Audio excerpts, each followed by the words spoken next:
Bonjour à tous, on est ici pour vous présenter les créatures Rage qui sont des créatures flottantes. Donc on a 4 modèles différents. Cédric, tu peux nous montrer les modèles? On a le Shovel Shad qui est juste ici. On a le Swing Ball, le Crayfish, donc écrevisse, et le petit dernier, le Funky Worm. Voilà, et donc c'est disponible en 9 cm et en 7 cm, voilà. En deux tailles différentes. 2 tailles différentes et 6 couleurs, pour le coup, 6 couleurs disponibles à la gamme.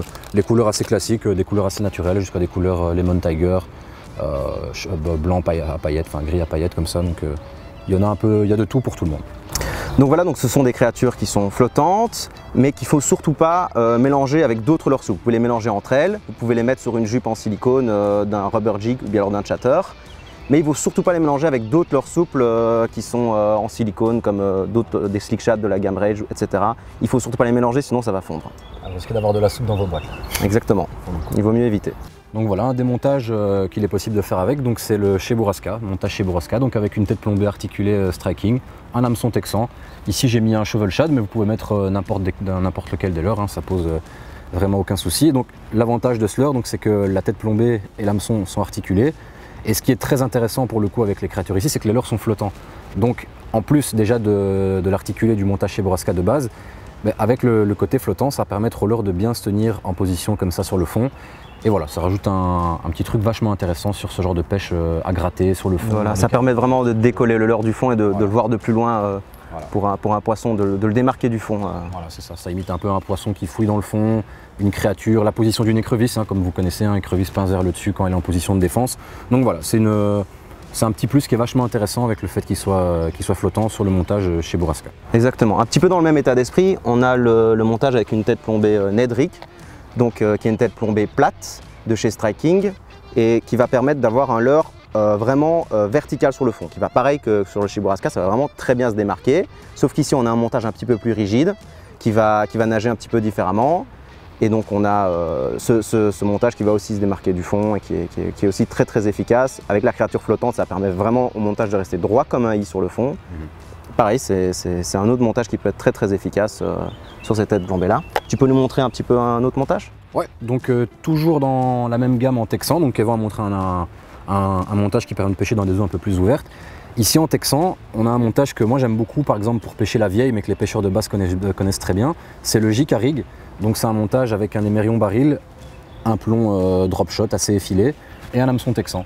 Alors il a plus ou moins les mêmes caractéristiques que le Cheburashka, à la différence que dans les milieux très encombrés, très rocheux, c'est vachement intéressant parce que le petit plomb qui est ici décentré va pouvoir sortir assez facilement des endroits où il est accroché en fait. Donc pour les milieux très encombrés, c'est un montage qui est vachement sympa, pardon.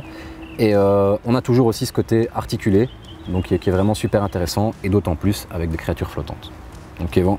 Voilà, moi un autre montage que j'aime beaucoup utiliser sur la perche, c'est le montage Tokyo Rig. Donc ici j'ai vraiment un montage un peu comme un drop shot, sauf que c'est un petit peu plus rigide, qui me permet de pêcher au-dessus des structures, comme notamment les moules ou les bois morts, etc. À chaque fois qu'il y a quelque chose d'abrasif sur le fond, ça permet que mon nœud soit décollé du fond et puisse être à l'abri de toutes ces structures abrasives. Et avec la créature flottante, ça nage beaucoup mieux, c'est beaucoup plus planant, c'est vraiment un avantage sur ce type de montage, quoi. Voilà, Cédric, tu peux nous montrer un petit peu le Neko, si ça ne te dérange pas? Yep.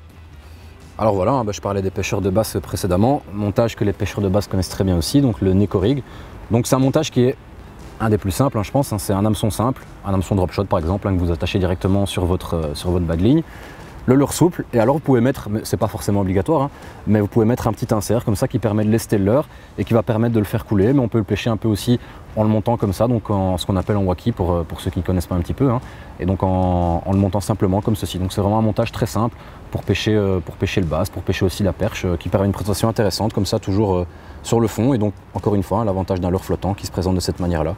Montage très sympa aussi pour les poissons qu'on... Ouais, voilà. Et ce que vous pouvez faire sur ce montage-là, c'est vraiment veiller à faire dépasser un petit peu le plomb de la tête pour que ça aille faire un petit peu de bruit et taper sur le fond, sur les cailloux. On a vraiment un montage qui est très efficace et avec les leurres flottants qui se démarquent pareil, qui se démarquent du fond, qui va vraiment se mettre droit comme un i, et c'est un truc qui peut être assez efficace.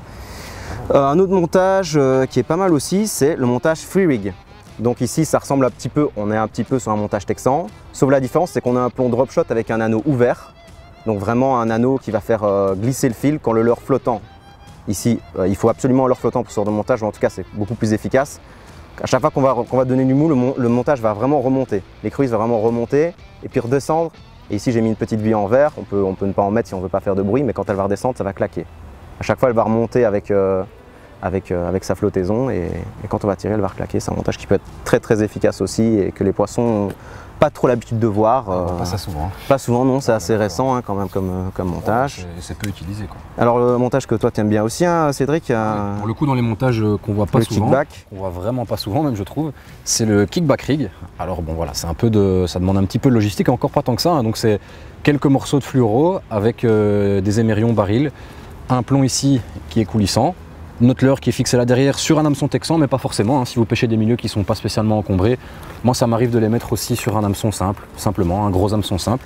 Et donc voilà, ça permet d'avoir votre leurre qui va se présenter comme ça de manière décollée du fond, chose qui est très intéressante en plus avec un leurre flottant pour le coup, d'avoir un plomb comme ça qui va traîner. Et le truc qui est vraiment sympa dans ce montage, c'est que la partie de fil sur laquelle on va venir mettre le plomb, l'idéal c'est de la mettre dans un diamètre plus fin que le reste de votre ligne. Comme ça, quand vous allez accrocher, en fait, vous allez perdre le plomb ou simplement le pincer simplement, hein, mais perdre le plomb, casser, ça vous permet de récupérer votre montage et de ne pas perdre tout le montage, comme par exemple ce serait le cas avec un J-Rig, avec un Cheburrasca. Ici, vous pouvez récupérer votre montage et ça permet des pêches très lentes. L'hiver, honnêtement, c'est un montage qu'on utilise beaucoup sur la perche, dans les gravières ou ici aussi sur les cours d'eau ou les canaux.